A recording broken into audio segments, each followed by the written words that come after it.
Hi everybody, trying Chipotle honey chicken bowl. On this chicken bowl, I had them put white rice with the black beans. I had the honey chicken put on top of that.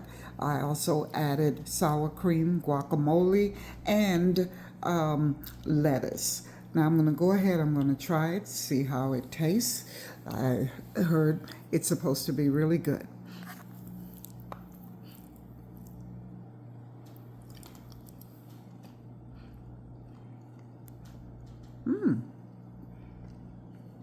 This tastes good. It has like a sweet taste to it. It has good flavor. You can taste the honey in it. I like the fact that I can add my guacamole as well as my sour cream. Let me try some of that with it.